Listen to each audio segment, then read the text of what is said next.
podcast, we are joined by GEP experts Bharath Raghavan, Vice President, Software and Delivery, and Srinivas Sathiyamoorthy, GEP Software Business Development.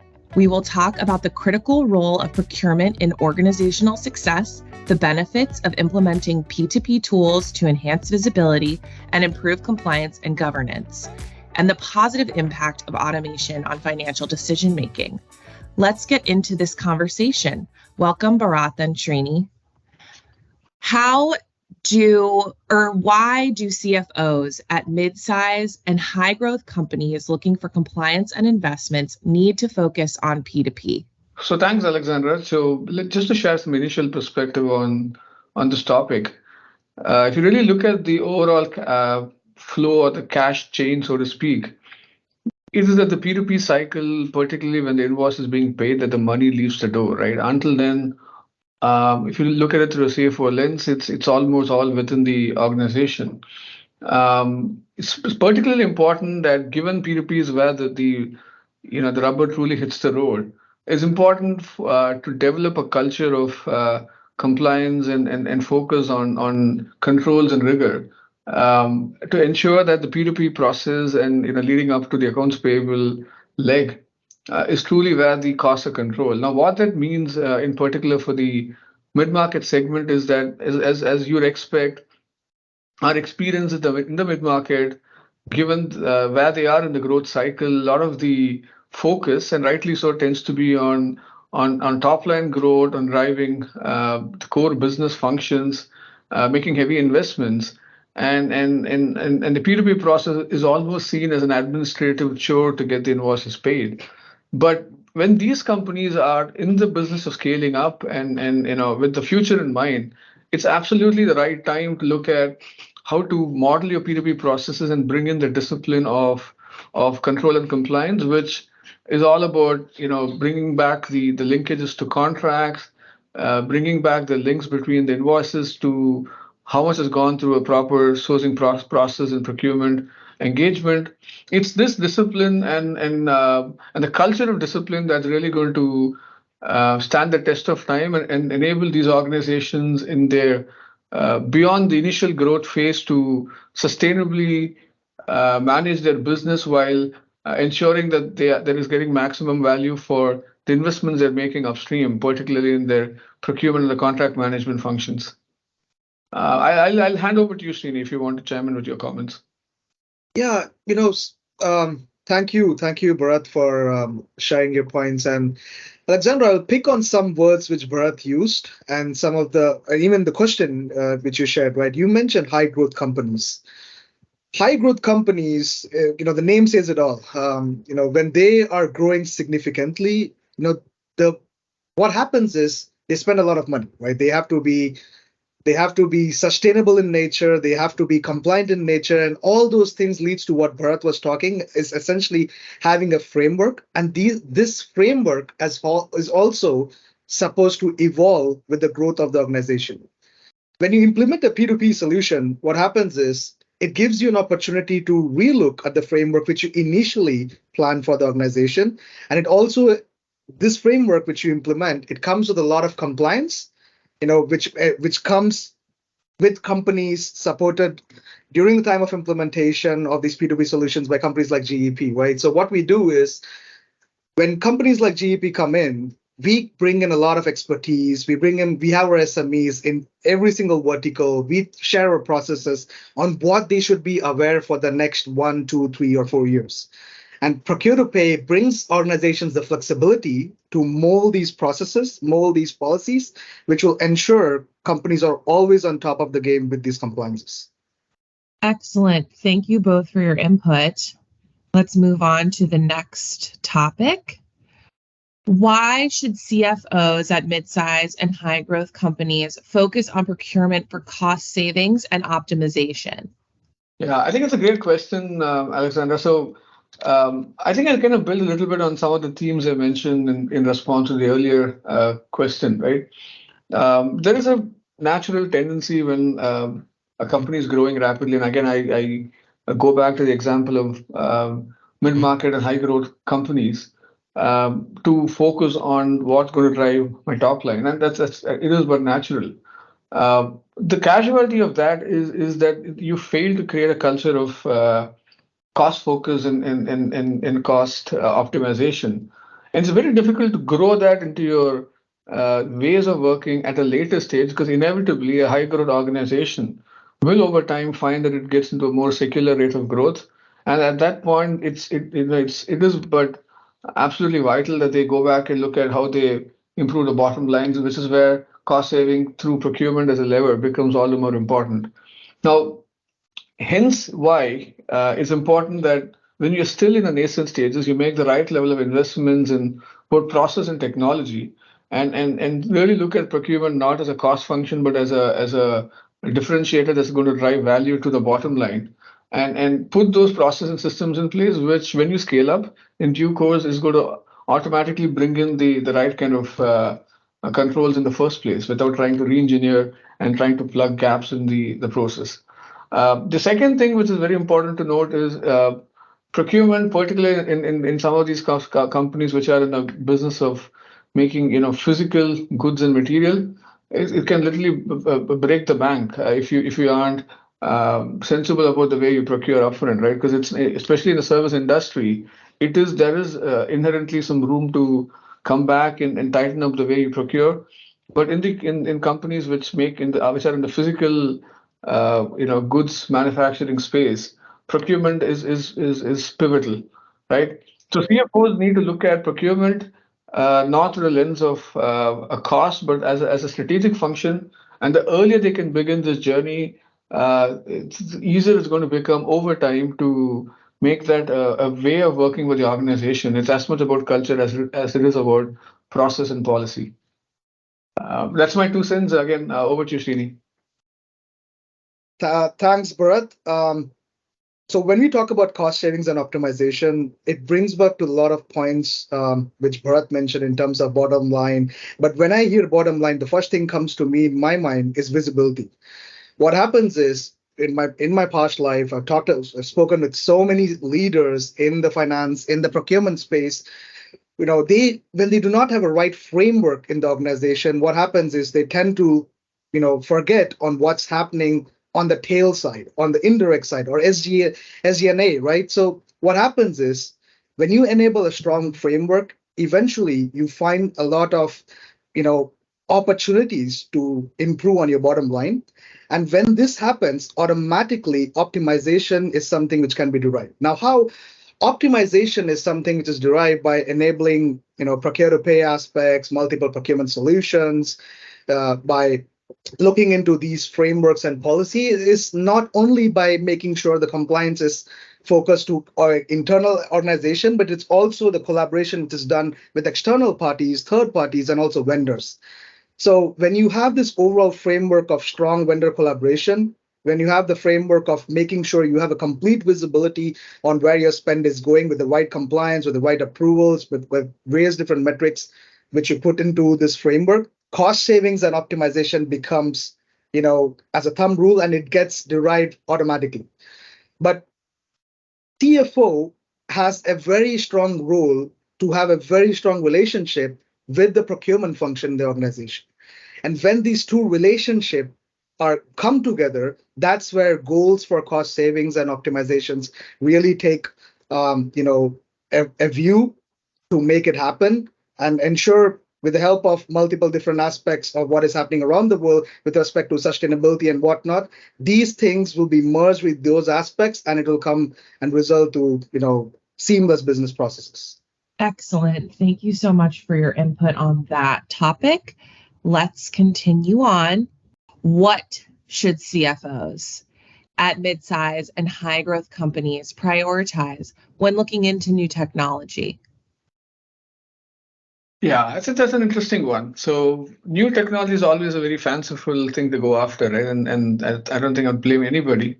But CFOs being who they are and inherently being value conscious, 2, 3 guardrails I would probably suggest in terms of looking at technology and taking some broader decisions. One would be, is it actually addressing my pain points and use cases? because there is a ton of things out there in terms of new technologies. All of them have value, but it's in the context of what I need that I need to assess my technology, right? So there is no one single answer or a silver bullet, but looking at the options ahead, in front of you, and putting that in a framework which will let you take an informed decision if it's going to actually add value and solve your pain points is fundamental in terms of technology decisions. The second point that I would definitely encourage, CFOs in particular to look at is make sure that they are not looking at necessarily, what others have done in their peer group or in their industry, but look at technologies in a little bit more of an open mind, because technologies that do improve your processes, controls, visibility, etc., change so rapidly that you can pretty much skip a generation of technology and directly jump to the next level. So, so the second point really is a word of caution to ensure that companies aren't necessarily getting too obsessed about what other people are doing out there in their industry or in the region, but have a more of an open framework to looking at all the options before taking a well-informed view. Lastly, and I think this is probably not limited to just the CFO alone, but includes the CIO and other leaders taking decisions, is try not to get locked into technology with long gestation periods, because your return isn't always going to come in year one. But if your cash flow function is indicating the return is going to come in year 4, 5, and 6, and so on, you might want to think twice or thrice, because by the time you get to year 4, 5, and 6, for all you know, the technology investment you're making is already obsolete, right? So those are a couple of points I would sort of like to throw out there in terms of the lens to apply while making investments in new technology. Awesome. So a couple of points from my end. Bharat brought some great points on what problems is being solved. We should not look at what is happening around you, but you should also focus on what is more important to you. Now that those 2 points, bring 2 things in my mind. One is flexibility. Second is scalability.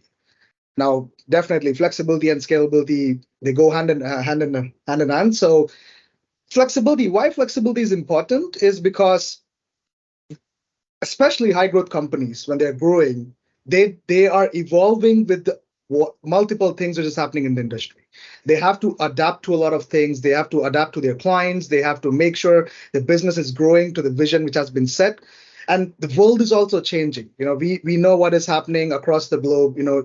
Let's maybe talk very specific to a continent, Europe. They have this new EU Supply Chain Act, which has brought in a lot of focus on supply chain and procurement, which ensures that sustainability is important in the overall supply chain. Now, how would you do that? How do you do that is by visibility. Now, if laws like these come in, which is going to be a big focus in the next 5, 10, 20 years, which the word is sustainability here, you need to work with vendors and you need to look at technology, especially when you have introducing a new technology in an organization, which is flexible in nature, which will ensure that you can also scale with the solution. Now, that brings to my next point, which is scalability. Now, scalability becomes very important when you have a very strong technology partner who is going to come into your organization. Now, these technology partners have to be evaluated correctly, whether they have the right infrastructure, whether they have the right expertise, whether they have the right people supporting this overall engagement. We don't want a solution or any solution to come in which will not help in change management in the first place, which will hamper the adoption. And also, even if adoption comes in, maybe after 6 months, 1 year, if the platform is not flexible, both the aspects of flexibility, scalability, that gets impacted. So for me, Alexandra, I feel CFOs, apart from what Bharath mentioned, they should also look at the flexibility and the scalability, considering all the aspects which is happening across globe on what is happening. What should be focused on new technologies? Excellent, thank you. And kind of along that topic, what are some of the impacts that enhanced visibility and improved compliance that these technologies can create? How do these impact financial decision making? Yeah. It's quite a sort of hard link, if I may say so, between your financial decision making and some of these other aspects that on visibility and compliance. Let me pick a couple of use cases to sort of drive the point home.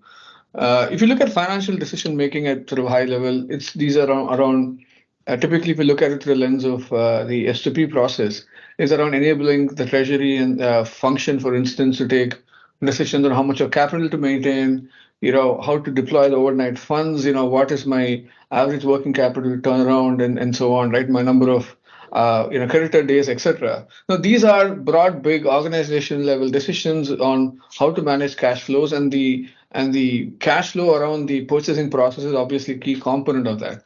Now, what is helpful is if you look at this through two parts. One is on visibility and one is on compliance. Now, simply being able to say that, listen, I ran a program to improve my payment terms with my suppliers on an average to go from say 30 days to 45 days, and being able to say, link, I can actually see that happening in reality, right? Because I have good compliance and I'm trying to push my spend towards those vendors, for example, with whom I may have extended the payment terms from 30 to 45, directly impacts your finances, right? And hence your cash flow decisions, which the treasury would obviously love to have. So there's a clear, very hard link on how compliance to my procurement processes and translating that to reality is impacting my finances on a day-to-day basis. The other example I'd give, especially looking at that through the lens of visibility, is if I do have preferred contracts and I can channel my spend towards preferred contracts, chances are I can get deeper discounts both for early payments depending on my cash flow situation, and more importantly, volume rebates, because I'm doing a much better job of reducing my tail spend and channelizing towards my strategic vendors.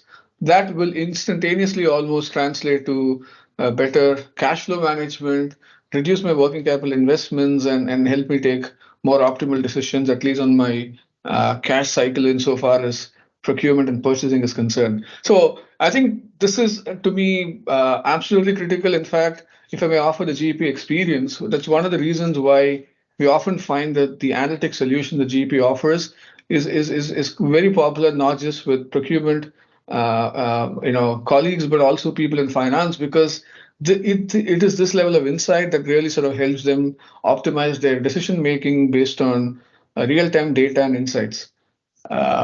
But yeah, I think those are a couple of points I wanted to mention. Over to you, Srini. Yeah, Alexandra, so the question which you asked is a really interesting question because it also links to the points of what you asked initially in terms of compliance, cost reductions, and whatnot. So when we talk about enhanced visibility, for sure, what happens is it helps you, when you have visibility, you can plan things better. Now, when I say plan things better, it helps you in planning cost reduction strategies, defining KPIs for your team, and also it leads for a path of organization success. Now, why I say a path to organization success is when you have visibility on your spend, you know how, you have a path to your profitability, right? You know what's happening, you know how to control things, and also it gives you an opportunity to develop maybe a new transparent robust procurement policy.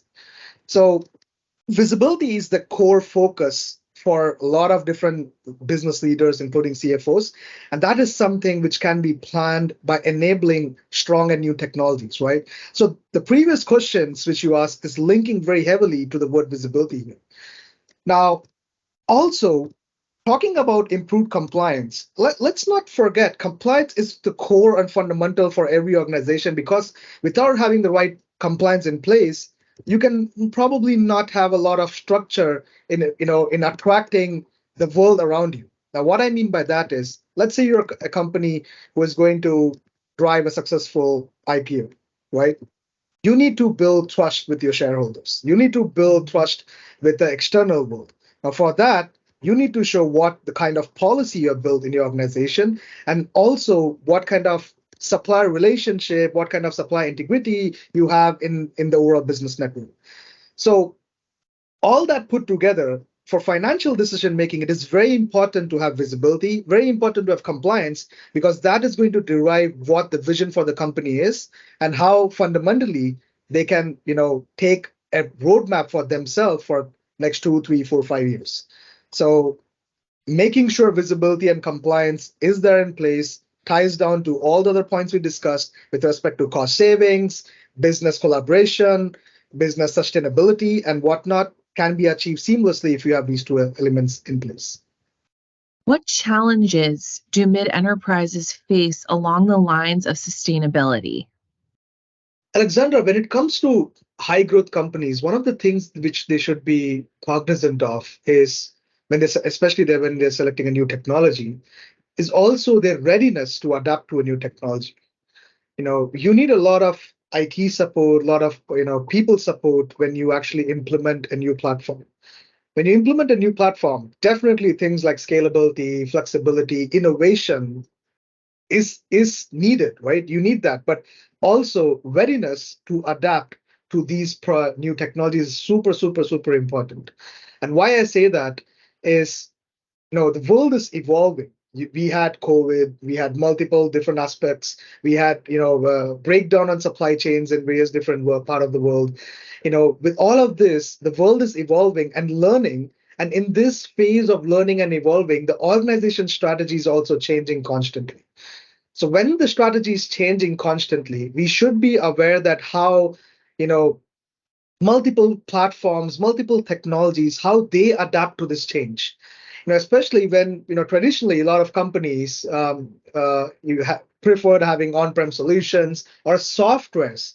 Let me differentiate the word software and SaaS here, right? Like a lot of companies install softwares, had homegrown solutions, which didn't really work out in multiple different places because when the world is evolving and changing and coming across these new situations every day, you need a lot of external intelligence on how a lot of third parties are doing this, right? So that's where SaaS companies bring in a new flavor to the business and help you adapt to what is happening around you. Yes, absolutely. Homegrown technology doesn't evolve as quickly as technology that's constantly being updated by the SaaS companies that provide the technology. SaaS companies have entire departments dedicated to improving and expanding the technology, while homegrown software is often not the company's main priority, and it can easily become outdated and even insecure. All right, excellent. Thank you so much. That was all the topics we wanted to cover today in this podcast. We appreciate your time and your expertise on the topic.